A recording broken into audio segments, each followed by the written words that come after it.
नमस्कार, मेरा नाम पंकज तिवारी है। आज मैं आपके साथ में कुपोषण के संबंध में कुछ चर्चा करना चाहता हूँ।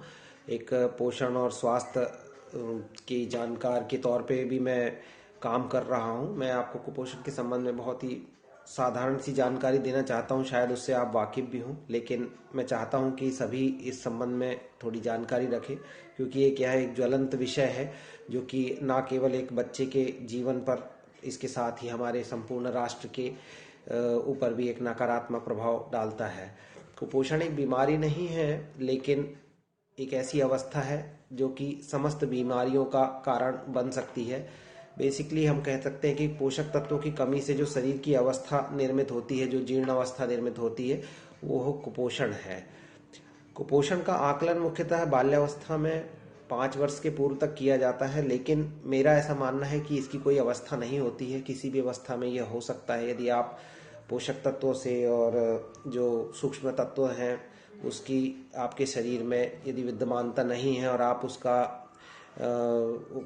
खाद्य पदार्थों के रूप में उसको नहीं प्राप्त कर पा रहे हैं, तो आप उससे कुपोषण से ग्रस्त हो सकते हैं। शारीरिक शारीरिक क्षीणता के साथ साथ इसका सबसे ज़्यादा गहरा प्रभाव पड़ता है मानसिक स्तर पे। किसी भी बच्चे का जो मानसिक विकास होता है, ब्रेन डेवलपमेंट होता है, वो 5 साल की उम्र में लगभग 90% तक ब्रेन का डेवलपमेंट हो जाता है। और ये अवस्था एक ऐसी अवस्था है जिसमें कुपोषण यदि है तो मानसिक विकास भी अवरुद्ध होता है, क्योंकि मानसिक विकास यानी ब्रेन का डेवलपमेंट भी उसी तरह से होगा। वही प्रोटीन, वही एमिनो एसिड, वही सेल्स जो जनरेट होंगी, वो पोषक तत्वों के द्वारा ही उसकी पूर्ति हो सकती है, और उसी के कारण आपका मानसिक विकास पूर्णतः होता है, जिससे कि आप आजीवन अपने मना स्थिति पर और उसका उपयोग करके अपने आजीविका चलाते, अपने परिवार, अपनी सोच समझ आदि को विकसित करते हैं। कुपोषण का प्रभाव एक बालक या बालिका पे केवल स्वयं के स्तर पे नहीं पड़ता है। यह एक ऐसी चीज है, जो एक ऐसी विसंगति है जिसका प्रभाव आपके परिवार पर और आपके राष्ट्र की उत्पादकता, गौरव, उसकी विकास को भी नकारात्मक रूप से प्रभावित करता है। जीवन काल में होने वाले मानसिक और शारीरिक रोगों, क्षीणता, यहाँ तक कि आपराधिक गतिविधियों में संलिप्तता का कारक भी आयु अनुसार पर्याप्त पोषण का प्राप्त ना होना है। मेरा मानना है, बच्चे राष्ट्र का भविष्य नहीं है, बल्कि शारीरिक और मानसिक रूप से पूर्णतः स्वस्थ बच्चे राष्ट्र का भविष्य हैं, उसकी सशक्तता का आधार है। किसी भी प्रकार का शारीरिक और मानसिक रोग ना होने पर आप किसी भी बच्चे का कुपोषण दूर कर सकते हैं। जैसे मैं एक अपना स्वयं का तैयार किया हुआ एक प्रोग्राम रन कर रहा हूँ। अभी आंगनवाड़ियों में मैं 3 प्रोग्राम कर चुका हूँ, जिसमें मुझे 100% सफलता मिली है। और इन 3 महीनों के बाद में कोई भी बच्चा किसी भी समय मत, अर्थात मेरे जो आकलन के अनुसार 1 वर्ष और या 1 वर्ष से अधिक की अवधि बाद भी हम आकलन करते हैं, तो वो बच्चा दोबारा उस कुपोषण की अवस्था में वापस नहीं जाता है। इस तरह से उसको पोषण हम 3 महीने में प्रदान करते हैं। मेरे द्वारा जो आहार विकसित किया गया है वो खाद्य पदार्थों के एक प्रोसेसिंग से निर्मित एक पाउडर फॉर्म में तैयार किया आहार है, जो कि हमारे जो फूड ग्रेन्स है उसी से तैयार हुआ है। उसमें किसी प्रकार का कोई एडिटिव और प्रिजर्वेटिव नहीं है, और किसी भी तरह का स्टेरॉइड या किसी मेडिसिन इसका हमने उसमें उपयोग नहीं किया है। वो प्योर फॉर्म में एक ऐसा आहार है जैसे आप घर में बना के दाल चावल इस तरह से खाते हैं, वही उसी रूप में पूर्णतः शुद्ध रूप में आपके सामने मैंने लाया है और उसका उपयोग करके 100% सफलता प्राप्त करी है। कोई भी बच्चा मेरे हिसाब से खाना तब खाता है जबकि उसकी रुचि के अनुसार हो। सबसे पहले रुचि और स्वाद बच्चे को इम्पोर्टेंट है, ना कि उसकी पोषकता या उसका आप कुछ रिजल्ट्स उसके सामने रख के उसको इनकरेज कर सकते हैं या उसको अट्रैक्ट कर सकते हैं खाने के लिए। सबसे पहले बच्चे को स्वाद पसंद आना चाहिए, उसकी रुचि होनी चाहिए उसको खाने में। मैं मानता हूँ कि सब्जियाँ या और भी ऐसी कोई चीज़ें, फल, बच्चे इन चीज़ों की अपेक्षा कुछ घर में बनी हुई या बाहर की चीज़ें, मिठाइयाँ, लड्डू, नमकीन या इस तरह की चीजें पसंद करते हैं, तो मेरा जो आहार है वो एक तरह से टेस्टलेस है, उसमें कोई स्वाद नहीं है। वो स्वादहीन पाउडर मैंने तैयार किया है, और उस स्वादहीन पाउडर को आप मीठा और नमकीन किसी भी रूप में खा सकते हैं। मीठे नमकीन के रूप में आप यदि उसके डिशेस बनाना चाहते हैं या उससे कुछ प्रिपरेशन तैयार करना चाहते हैं, तो अभी तक हमने 40 से 45 तरह की चीजें बच्चों के लिए बनाई हैं, पूर्णतः जो कि उस आहार से निर्मित है या कुछ आहार को मिश्रित करके बनाया गया है।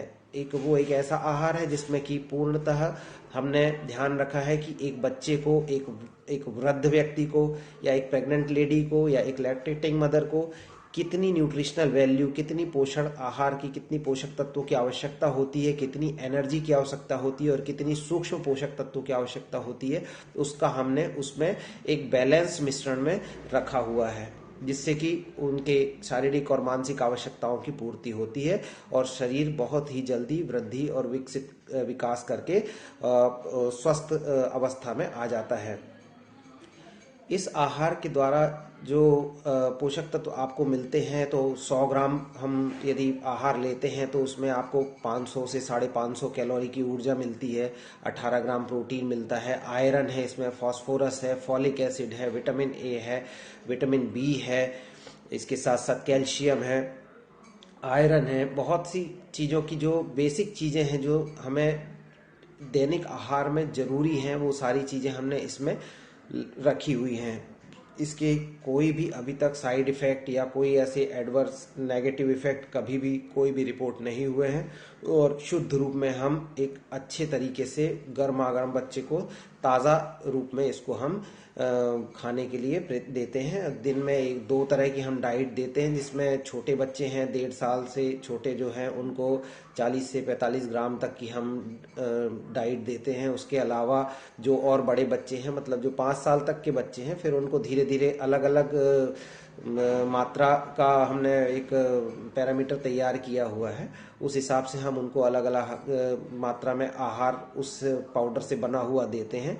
और हमारे लिए कोई भी इम्पोर्टेंट नहीं है कि आप उसमें कोई बहुत ज़्यादा दूध डालें, बहुत ज़्यादा घी डालें, या कोई बहुत एडिशनल कोई चीज़ डालें जो कि डाइजेशन में प्रॉब्लम करे। उसकी हमें कोई ज़रूरत नहीं है, वो बहुत इजी टू डाइजेस्ट है। आप सीधे सीधे तौर पे, यदि आपके पास में आप अक्षम हैं या कुछ ऐसा बच्चे के लिए दूध भी नहीं ले सकते, तो आप सिंपल उस पाउडर को पानी में घोल के और उसमें चीनी डाल के उसको वैसे ही खिला सकते हैं।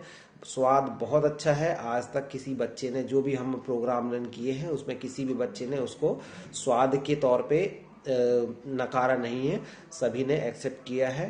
प्रोग्राम में माता पिता का अंडरटेकिंग लेते हैं हम, उनके बच्चों को अभी सारी स्वास्थ्य सुविधाएं प्रदान करते हैं, मेडिकल फैसिलिटी प्रदान करते हैं, उनकी क्लोथिंग है, उनकी राइटिंग मटेरियल है, टॉयज हैं, इनकरेजमेंट के लिए बहुत सारी चीज़ें करते हैं।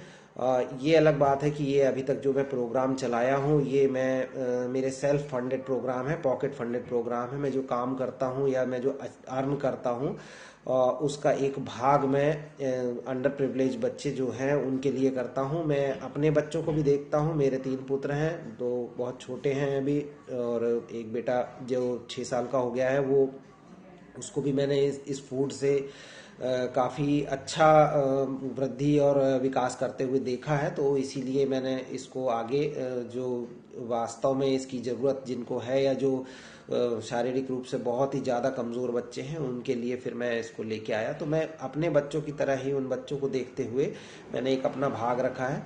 क्योंकि मेरी लिमिटेशंस है, मेरी एक क्षमता की एक सीमा है कि मैं उतना ही उनके लिए कर सकता हूँ खर्च। तो मैं जितने मेरी पॉकेट अलाउ करती है उतने बच्चों के लिए मैं ये प्रोग्राम को रन करता हूँ। अभी 11 जनवरी से एक नया प्रोग्राम मैं शुरू करने जा रहा हूँ, जिसमें 7-8 बच्चे मैं इसमें करूँगा। साल भर में मेरा ये है कि मैं 30 से 35 बच्चे कुपोषण से बाहर निकाल पाता हूँ, और 100% मेरा रिजल्ट है।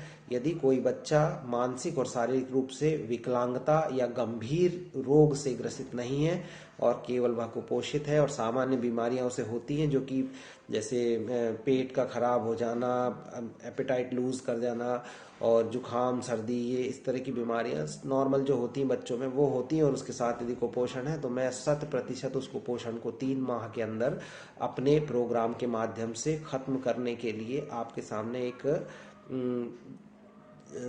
अपना एक्सेप्टेंस रख रहा हूँ और मैं ये कर सकता हूँ, मैं ये कर चुका हूँ और मैं ये आगे भी करते रहूँगा। सोसाइटी कंट्रीब्यूट करे, मैं भी चाहता हूँ कंट्रीब्यूट करना चाहिए। गवर्नमेंट को इसकी तरफ ध्यान देना चाहिए, इनोवेशंस को इनकरेज करना चाहिए, क्योंकि हम आज 4-5 साल में कोई चीज़ डेवलप करते हैं, उस चीज़ को यदि सोसाइटी के बेटरमेंट के लिए यूज़ नहीं कर पाए तो वो चीज़ हमारे साथ तो रहेगी, हम अपने स्तर पे उसको चला पाएंगे, लेकिन जिसका वास्तविक लाभ जो समाज को, जो बच्चों को मिलना चाहिए, वो लाभ हम व्यक्तिगत तौर पे शायद नहीं कर पाते हैं। तो गवर्नमेंट से और जो सक्षम व्यक्ति हैं जो इसमें जुड़ना चाहते हैं, उससे मैं चाहता हूं कि वो लोग इस आगे आए और इस तरह के प्रोग्राम्स को सपोर्ट करें। और मैं आगे भी ये कई लोगों के सामने, कई अधिकारियों के सामने और मिनिस्टर लेवल पे सीएम्स को कई जगह स्टेट में मैं ये चीज़ भेज चुका हूँ और मैंने उनको ये चीज़ भी कही है कि मैं बिना कोई लाभ के अपना ये योगदान साझा करना चाहता हूँ। तो यदि आप तैयार हैं तो मैं आपसे मिलने को तैयार हूँ, मैं आपको सहयोगी के तौर पे काम करने को तैयार हूँ।